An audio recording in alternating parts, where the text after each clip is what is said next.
The highlight of our winter travels in 2017 was Morocco, located on the northwest corner of Africa. We arrived in the modern city of Casablanca for a few days of independent exploring before our tour of the country began. The Habous area of the city is a newish Medina, but built in traditional Moorish style.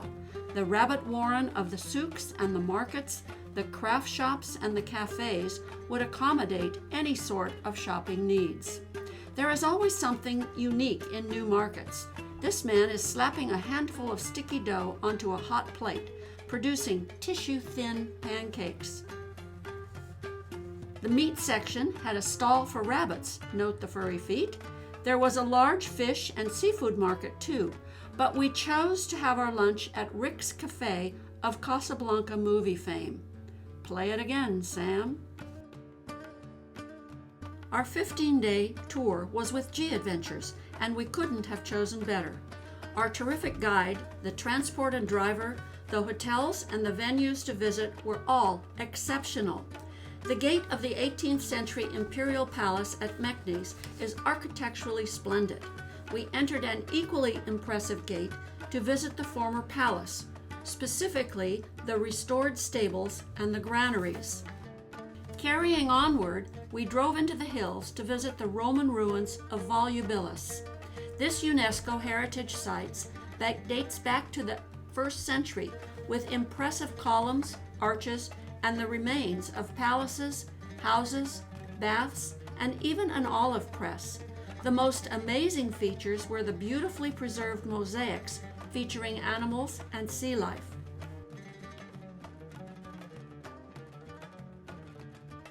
Modern mosaics are still handmade today.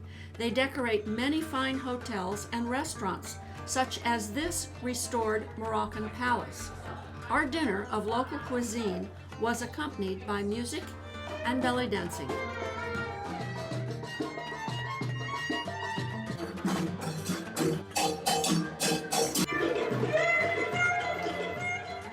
The imperial city of Fez is one of Morocco's most traditional cities. Fez is dominated by its Medina, much of which dates back to the 9th century. Entering any of the walled city's gates is like stepping back in time and is a total assault on the senses. The narrow lanes and alleyways are filled with bazaars, workshops, food stands, mosques, bakeries, and an endless parade of people, plus donkeys and pushcarts carrying, well, just about anything. Look for the heads to signal a goat meat shop, and this one sells camel meat. In the artisan quarters are potters forming their bowls and plates. Others are painting the intricate traditional designs on these wares. Some workers chopped glazed tiles into intricate shapes that are used to form mosaics. The pieces are then set into a mold and glazed over to retain the patterns. Can you imagine the painstaking efforts it takes to create such mosaic beauty, such as this little mosque? Meanwhile, another doorway and a set of stairs took us up to overlook a leather tannery, whose centuries-old vats are still used to treat and dye the skins of cow, goat, sheep, and camel. Leather goods are excellent values in Morocco.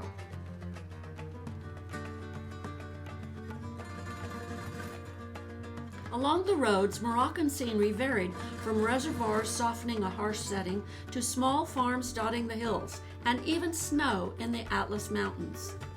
We did scenic stops along the way to load up with succulent mandarin oranges in full season. Al fresco lunches in the sunshine were a treat too. Marrakesh, a magic name for a magic place. Thank goodness we had a guide to take us into the Medina. The streets and lanes were again alive with the sights and sounds and smells of the brightly colored souks. We ended up in a spice and cosmetic shop. The multiple jars held unusual herbs as well as familiar spices such as saffron. Two of our group opted to have an argan oil massage. Then a traditional welcoming glass of mint tea before we began our cooking lesson. Our group was put to work cutting and chopping cabbage and apples and tomatoes for a new taste in coleslaw. Meanwhile, eggplants were roasting over open flames. Then they were cleaned of their charred skins and added to other ingredients. Mara then showed us how to load a tagine, that's the pot, with spices, chicken, vegetables.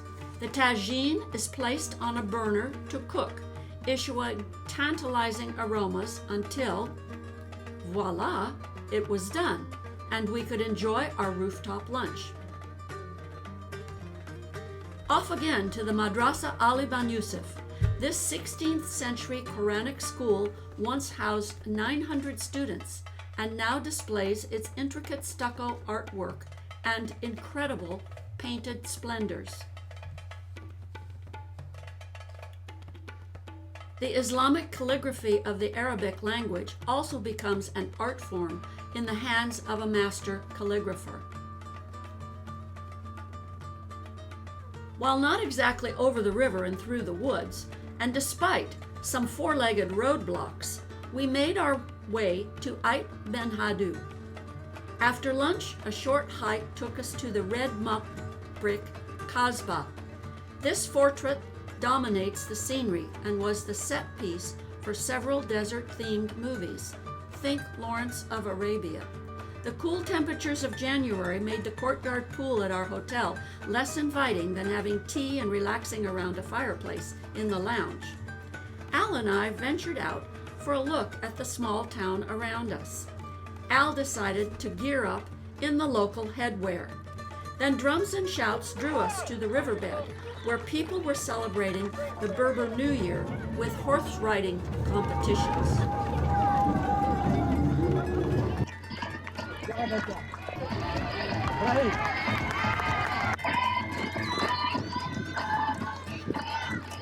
We then traveled through the Draa Valley to pick up our 4x4 vehicles so that we could drive through the shifting sands of the Sahara Desert to our tented camp at Erg Shagaga. But first, the camel riding. Our steeds were waiting, along with the steed drivers, or whatever they're called. We were told that white camels are young, which suited Al just fine. I got the regular version. These are one-hump camels, the dromedary. The saddle pretty much sits on top of that hump.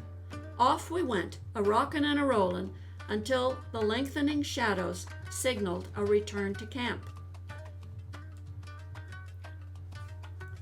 Can you believe? A carpeted two-room tent. The bed had such a pile of heavy blankets that I could hardly turn over that night, but we did appreciate the porta potty and wash basin in the other room. We brought along some wine to enjoy with snacks of olives before our dinner was served in a large tent. We had soup and a lovely tagine with the usual freshly baked bread. Weren't we lucky to have the rising of the full moon over the dunes in the desert that night?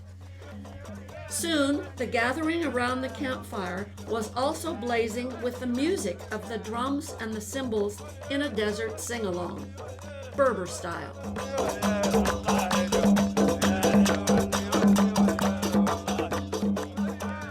By contrast, the rising sun peeking over the darkened dunes only served to emphasize the silence of the desert mornings.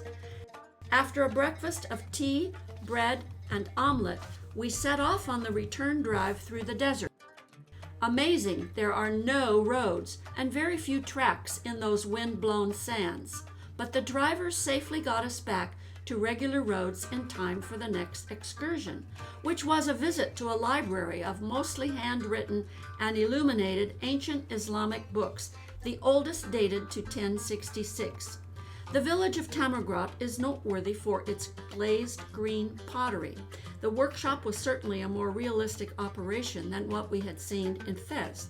The potter spun his wheel, and the finished products were then baked in the mud and brick kilns on the hillside. I love the pottery, but how to transport it home without breakage? All of us were happy to get to our hotel that day with a comfortable room and delicious hot showers. No, the pool was still not tempting. The roads in Morocco are generally good. This field doesn't look like much now, but these are saffron plants. Morocco is one of the top 3 producers of saffron in the world. We stopped in one of the main carpet centers in South Morocco. Berber women do the carding and spinning of the local wool, while the natural dyed yarns are crafted into beautiful rugs. They are all pretty, and I did buy a small one. It wasn't long before we arrived in Taradont and were ready to explore a really large indoor market of mostly dry goods.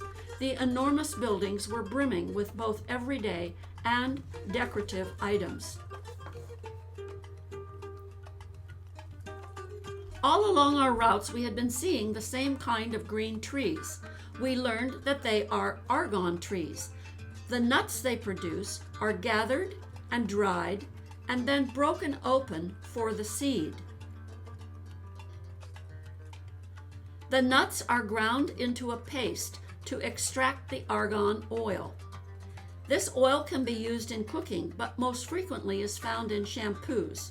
Goats are drawn to these trees for the nuts, too. Up a winding road beyond the city of Tarafal, our group hiked along a stream in the valley oasis of date palm groves. Our path led us to a small village and then to a local home where we were to have our lunch. The gift of a soccer ball to the young man of the house occasioned delightful entertainment. We washed up before having a delicious tagine of couscous, chicken, and vegetables.